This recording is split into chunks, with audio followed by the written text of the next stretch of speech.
본문에는 우리가 정말 한 차원 높은 신앙, 좀 더 성숙한 신앙을 위한 세 가지 원리가 나오고 있습니다.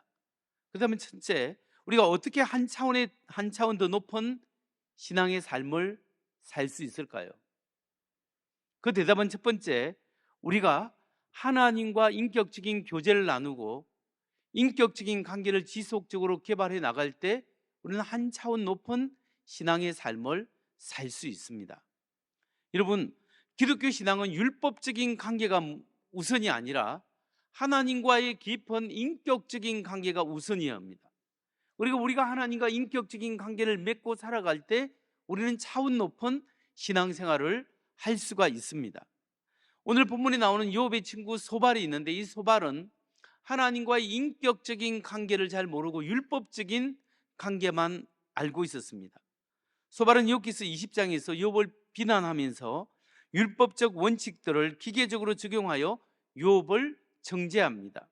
욥기서 20장 5절을 보면 악한 자의 성전가는 언제나 잠깐뿐이었으며 경건하지 못한 자의 기쁨도 순간일 뿐이었다. 욥이 그렇게 잘 살아도 나중에 폭삭 망한 것을 보면 악을 저질렀다는 거예요. 그러니까 욥의 친구 소발은 하나님은 악을 행한 사람을 저주하시고 벌을 내리시고 선을 행한 사람을 축복한다, 이 원칙을 굳게 믿었습니다.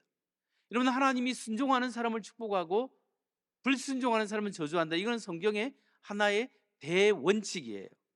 그렇기 때문에 신명기 말씀에 보면 특별히 그게 잘 나타나 있는데, 순종하는 사람은 복을 받습니다. 신명기 28장 2절에서 4절 말씀을 봅니다. 당신들의 하나님의 말씀에 순종하면 이 모든 복이 당신들에게 찾아와서 당신들을 따를 것입니다. 당신들은 성읍에서도 복을 받고 들에서도 복을 받을 것입니다. 당신들의 태가 복을 받아 자식을 많이 낳고 땅이 복을 받아 열매를 풍성하게 내고 집짐승이 복을 받아 번식할 것이니 소도 많아지고 양도 새끼를 많이 낳을 것입니다. 이 말씀에 보면 하나님 말씀에 순종하면 자녀도 복받고 사업도 복받고 뭔가 잘 된다고 지금 말씀하고 있습니다. 그러나 반면에 하나님의 말씀에 불순종하는 사람은 들어가도 저주를 받고 나가도 일이 잘 안 된다고 이야기합니다. 신명기 28장 15절부터 16절입니다. 그러나 당신들의 하나님의 말씀을 듣지 않고 또 내가 오늘 당신들에게 명한 모든 명령과 규례를 지키지 않으면 다음과 같은 온갖 저주가 당신들에게 닥쳐올 것입니다. 당신들은 성읍에서도 저주를 받고 들에서도 저주를 받을 것입니다. 이 말씀처럼 모세가 이스라엘 백성에게 당부를 하는 말씀이에요. 하나님 말씀에 순종하면 축복이지만 하나님 말씀에 불순종하면 하나님 앞에 저주를 받는다, 이 말씀을 했습니다. 이 말씀의 원리, 이 중요한 원리를 소발이 그대로 욥에게 적용시켜서 지금 이야기하고 있는 겁니다. 욥기서 20장 28절 29절 계속 봅니다.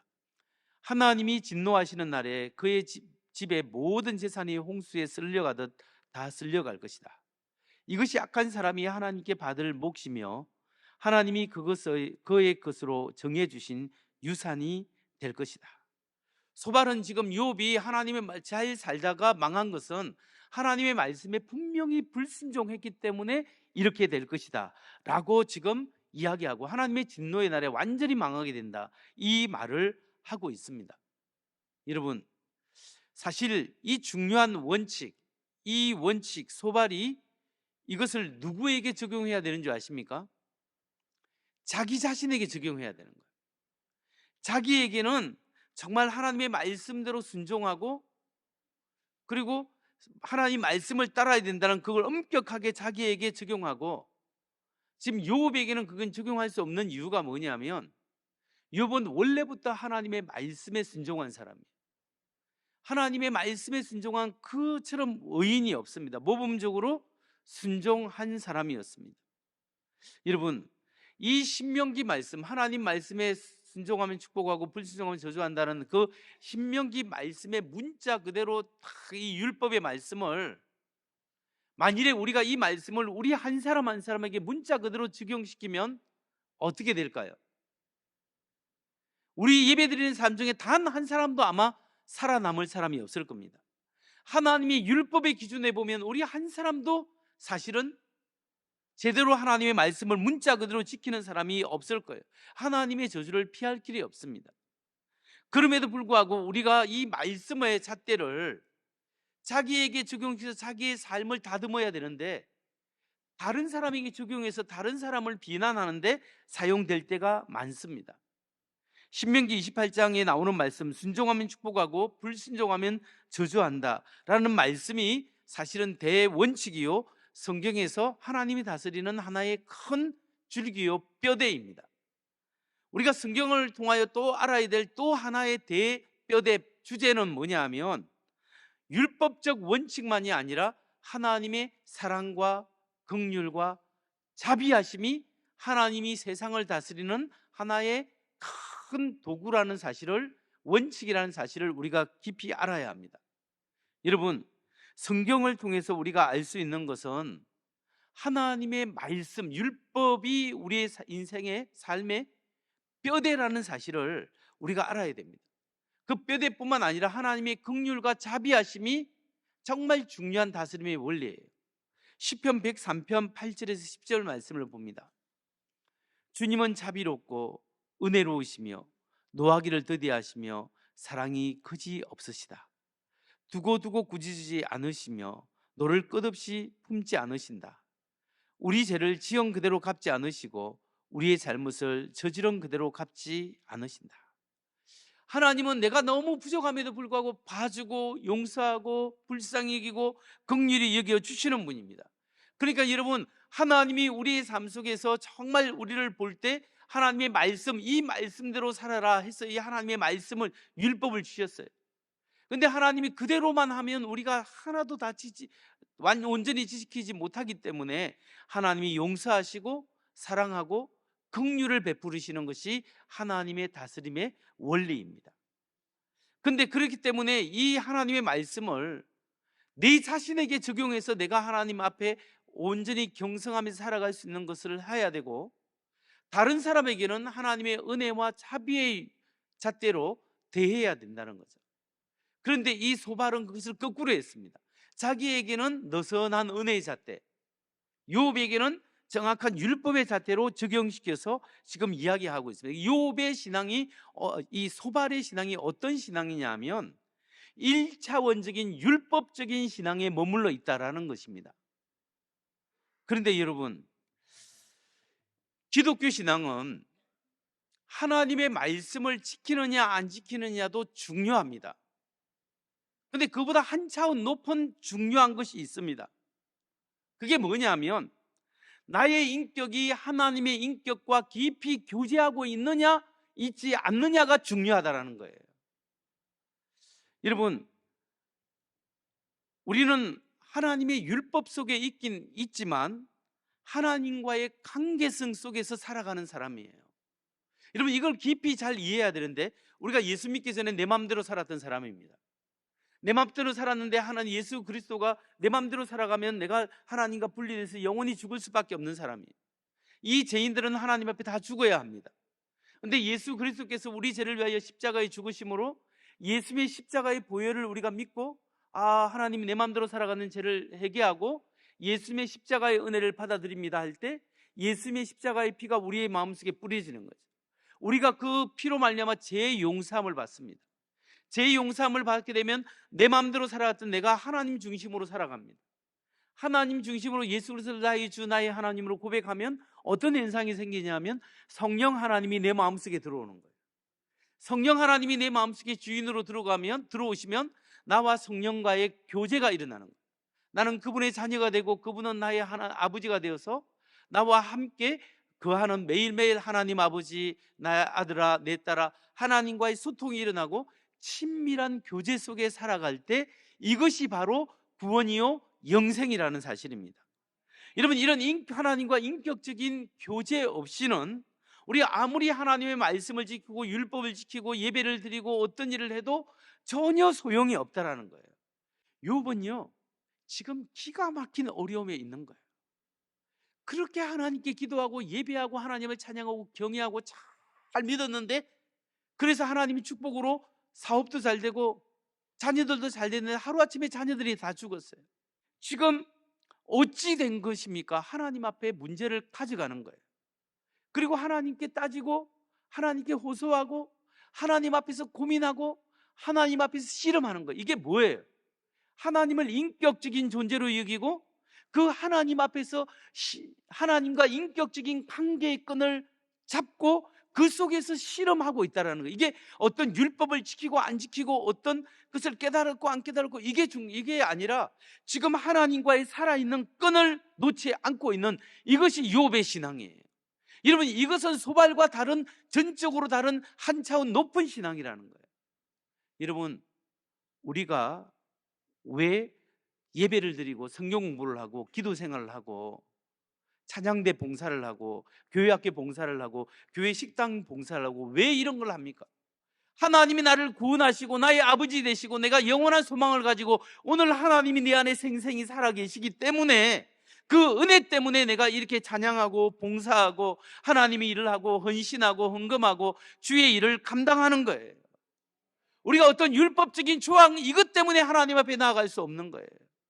그 하나님의 은혜 때문에 우리가 봉사하는, 봉사가 우선이 아니라 하나님과의 관계가 우선이라는 거예요. 여러분의 심령 속에 하나님이 생생하게 살아있지 않으면 아무리 예배를 드려도 이게 소용이 없는 거예요. 여러분, 지금 내가 어떤 상황이 있든지 간에 하나님 안에서 살아있는 교제 속에 살아가시기 바랍니다. 날마다 하나님과의 친밀한 교제, 날마다 하나님과 대화하는 새로움을 경험하시기 바랍니다.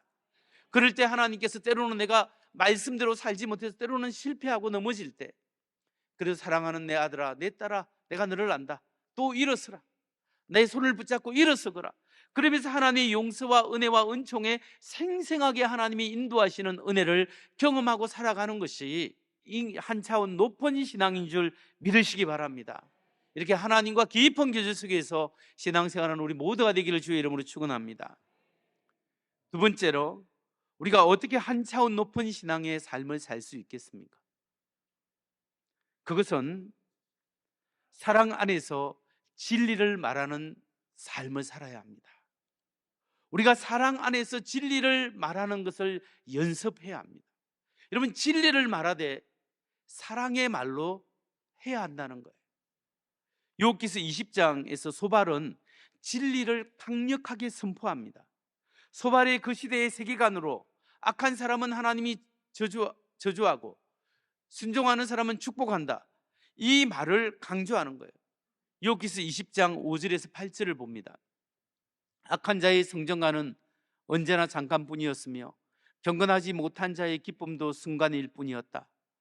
교만이 하늘 높은 줄 모르고 머리가 구름에 닿는 것 같아도 마침내 그도 분토처럼 사라지고 말며 그를 본 적이 있는 사람도 그 교만한 자가 왜 안 보이냐고 물으리라는 것쯤은 너도 알고 있을 것이다. 꿈같이 잊혀져 다시는 흔적을 찾을 수 없게 되며 마치 밤에 본 환상처럼 사라질 것이다. 소발은 악한 사람은 잠시 동안 부귀영화를 누리고 뭔가 잘 될 것 같이 그게 명예가 하늘을 닿을 것 같아도 결국은 흔적도 없이 사라지고 망하고 없어지게 된다라고 이야기합니다. 이게 궁극적으로 맞는 이야기예요. 하나님의 심판 때 결국은 악한 자는 처벌받고 하나님의 순종하는 사람은 하나님 앞에 영광스러운 그 축복을 받게 되는 것 맞습니다. 하나님의 전적인 심판 때에 그 일이 이루어질 것을 우리가 믿습니다. 소발의 말은 원칙적으로 맞아요. 그런데 소발이 욥에게 적용한 점이 잘못된 거예요. 욥에게 적용한 것은 잘못이지만 소발의 말은 원칙적으로는 맞는 말이에요. 그런데 여러분, 우리가 맞는 말이라도 무조건 진리를 선포하듯이 선포하고 그 맞는 말을 지적하면서 다른 사람의 가슴에 막 꽂아 헤쳐서 그래서 그 심장을 막 해짓듯이 맞는 말을 꽂아 넣으면 괜찮을까요? 소발이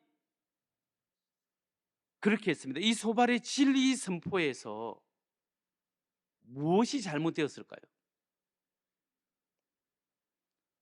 소발의 조언에는 정의는 있지만 사랑이 없어요. 소발은 친구에게 진리를 선포하려고 했지만 사랑이 없는 진리를 선포하는 거예요. 다시 말해서 그 마음이 따뜻하지 않는 거예요. 여러분, 우리가 예수 믿고 하나님의 은혜를 받았다는 것은 우리 마음이 따뜻한 거예요. 따뜻하면서 어떤 사람이 잘못됐으면 진리를 말하고 올바른 길을 이야기해야 됩니다. 피하지 않고 이야기를 하되 사랑하는 마음으로 하는 거예요. 사랑하는 마음으로 하는 것이 한 차원 높은 신앙 수준이에요. 여러분, 욥이 친구들에게 그래서 이야기하는 게 뭡니까? 욥이 친구들에게 부탁하는 것이 뭐냐면, 이 친구들아, 나를 좀 불쌍히 여겨 다오. 나를 좀 봐줄 수 없겠니? 이렇게 이야기합니다. 욥기 19장 21절 22절 말씀을 봅니다. 너희는 내 친구들이니 나를 너무 구박하지 말고 불쌍히 여기다오. 하나님이 손으로 나를 치셨는데 어찌하여 너희마저 마치 하나님이라도 된 듯이 나를 핍박하느냐? 내 몸이 이 꼴인데도 아직도 성에 차지 않느냐? 친구들아, 내가 지금 애도 죽고 재산도 잃고 내 몸도 이렇게 잘못됐는데 나 좀 봐다오. 나를 좀 불쌍히 여겨주면 안 되겠니? 내가 너무 힘들다. 이렇게 이야기하는 거예요.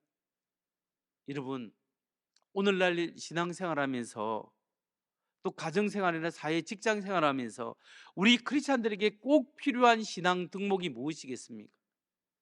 그것이 사랑 안에서 진리를 말하는 겁니다.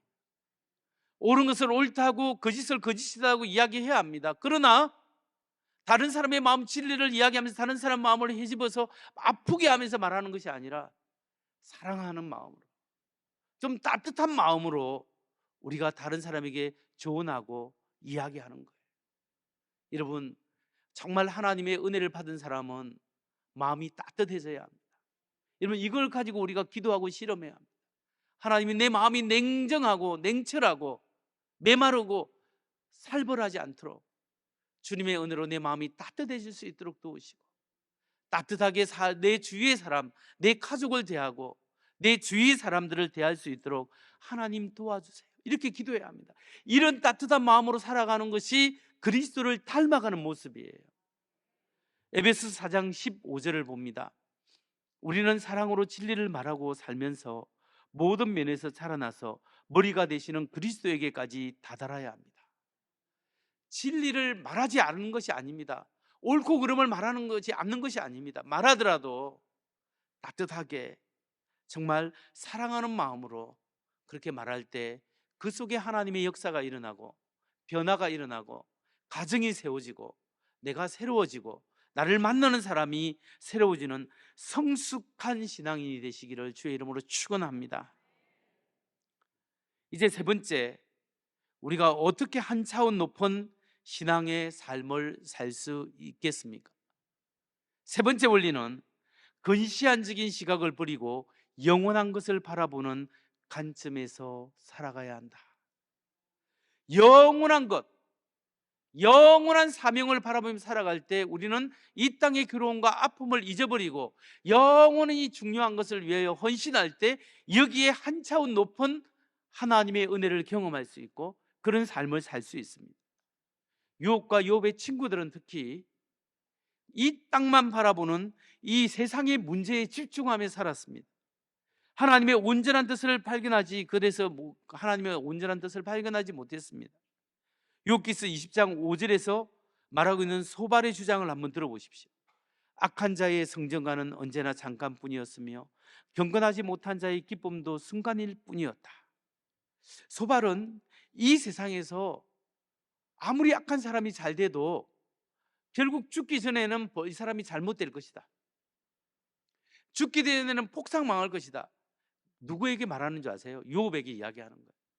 욥, 네가 전에는 그렇게 잘 되더니 그렇게 사람한테 존중도 받고 사업도 잘 되고 네가 말하면 사람 다 들어주고 너의 명성이 하늘을 찌를 것 같은데 사실은 네가 악하기 때문에 폭삭 망해서 죽기 전에 네가 이 모양 이 꼴로 지금 어려움을 당하고 있지 않느냐라고 이야기하면서 네가 악하기 때문에 지금 네가 살아있는 동안에 이런 어려움을 당한다 이렇게 이야기합니다. 그럴 때 욥이 반론을 뭐라고 이야기하는 줄 아십니까? 욥기 21장 7절에서 10절 봅니다. 어찌하여 그러면 악한 자들이 잘 사느냐? 어찌하여 그들이 늙도록 오래 살면서 번영을 누리느냐? 어찌하여 악한 자들이 자식을 낳고 자손을 보며 그 자손이 성장한 것까지 본다는 말이냐? 그들의 가정에는 아무런 재난도 없고 늘 평화가 깃들며 하나님마저도 채찍으로 치시지 않는다. 그들의 수소는 틀림없이 새끼를 베게 하며 암소는 새끼를 벨 때마다 잘도 낳는다. 지금 욥이 뭘 이야기하냐면, 악한 사람은 그의 사람이 죽기 전에 망하고 하나님이 치셔서 온전히 멸망한다 라고 이야기하니까 욥이 하는 말이, 세상을 봐라. 하나님을 경외하는 사람이 잘 될 뿐만 아니라 악한 사람도 잘 먹고 잘 살고 죽을 때까지 떵떵거리고 살다가 그의 사업이 잘 될 뿐만 아니라 그의 자녀들도 잘 되고 있다. 이건 어떻게 생각하느냐, 이렇게 이야기하는 거예요. 그래서 욥기서 21장 13절을 보십시오. 그들은 그렇게 일생을 행복하게 살다가 죽을 때에는 아무런 고통도 없이 조용하게 스올로 내려간다. 아니, 그 사람이 잘 먹고 잘 살다가 죽을 때도 평안하게 죽는다. 이렇게 악한 사람이 잘 먹고 잘 살고 평안하게 죽는 것에 대해서 어떻게 생각하느냐? 여러분, 사실 욥의 지금 관찰이 맞는 말이지 않습니까? 원칙적으로는 악인이, 하나님이 말씀에 순종하는 사람이 축복을 받고 악인이 저주를 받는데, 근데 이 세상에 살다 보니까 악하게 살고 신앙생활 잘하는 사람이 어려움을 당할 수가 있고, 악하게 살아가는 사람이 정말 일이 잘 되고 지금 뭔가 잘 되는 것을 우리가 어떻게 이해해야 합니까? 그래서 하는 질문이, 왜 하나님은 그 악한 사람을 가만두고만 계십니까? 하나님께서 왜 악한 사람을 곧바로 심판하지 않습니까? 라고 질문을 합니다. 이 질문에 대한 답을 찾기란 너무나 어렵습니다. 하나님이 왜 그렇게 하는 줄 모르겠습니다. 하나님의 마지막 심판 때가 있고 하나님의 뜻이 있죠. 근데 제가 아는 것은, 그리고 우리가 반드시 생각할 것은, 이 세상의 삶만이 전부가 아니라는 거예요. 우리가 살아가야 될 삶은 이 세상이 전부가 아니라 이 죽음 이후에 영원하고 영원하고 영원한 삶이 있다라는 거예요. 욥의 친구들은 이 세상에만 집중하고 강조했고, 욥도 주로 이 세상을 바라보았지만, 그러나 하나님의 말씀의 가르침은 뭐냐면 이 세상뿐만 아니라 영원한 하나님의 나라가 있다라는 것을 강조하고 있는 거예요. 그 강조하신 분이 누구냐면 예수님이세요. 예수님이 요한복음 6장 27절에서 우리에게 이것을 집중하라 라고 말씀하시는데, 썩을 양식을 위하여 일하지 말고 영생하도록 있는 양식을 위하여 하라고. 영원히 존재하는 하나님 나라의 보화를 쌓으라고 이야기합니다. 마태복음 6장 33절에 보면, 그런즉 너희는 먼저 그의 나라와 그의 의를 구하라. 하나님의 나라와 하나님의 의를 구하라. 그리하면 이 모든 것을 너희에게 더하시리라. 우리가 하나님 나라와 하나님의 나라를 위해서 헌신하면 하나님께서 우리의 썰 것과 필요를 채우실 것이라고 말씀하시면서 영원한 가치를 위해서 살아가라라고 말씀하십니다. 여러분, 우리가 이 세상에서 최선을 다하지만 이 세상을 넘어 영원하고 영원한 하나님의 나라가 있다는 사실을 믿고 영원한 나라의 관점에서 살아야 합니다. 하나님을 믿지 않는 사람은 자기 힘으로 살다가 결국 하나님과 분리된 삶을 살아서도 살죠. 죽으면 하나님을 더 모르고 영원히 분리되어서 하나님의 생명과 은혜와 은총과 빛을 전혀 경험할 수 없는 자기 마음대로 살도록 그냥 내버려 두는 거예요. 그게 지옥이에요. 하나님과 분리가 고통이고 영원한 분리가 지옥의 고통이에요. 그렇기 때문에 여러분, 사람들은 종종 이런 질문을 하지 않습니까? 만약 하나님이 계시다면 왜 하나님이 당장 악한 사람을 빨리 처벌하지 않습니까? 왜 하나님이 악한 사람이 잘 되도록 그냥 내버려 두십니까? 그래도 이렇게 질문합니다. 여기에 대한 성경적인 답이 뭔지 아십니까? 그 답이 예수 그리스도의 십자가예요. 예수님의 십자가는 죄인들에 대한 하나님의 구원의 손길이고 악한 사람에 대한 하나님의 심판의 손길이에요. 그렇기 때문에 여러분, 악한 사람이 이 세상에 어떻게 살아가든 그거는 상관없이 오늘 내가 살아가는 이 고통의 문제, 나의 삶의 문제를 영원한 하나님 나라의 관점에서 생각하시기 바랍니다. 오늘 비록 힘들고 어려우지만 하나님이 나에게 구원을 주시고 이 세상에도 하나님이 인도하시지만 영원한 하나님의 축복이 우리에게 있다라는 사실을 믿고 하나님과의 깊은 교제 속에, 우리가 깊은 교제 속에 살아갈 때 영적으로 더 성장하고 성숙하고 성장해가는 하나님의 사람들이 되길 바랍니다.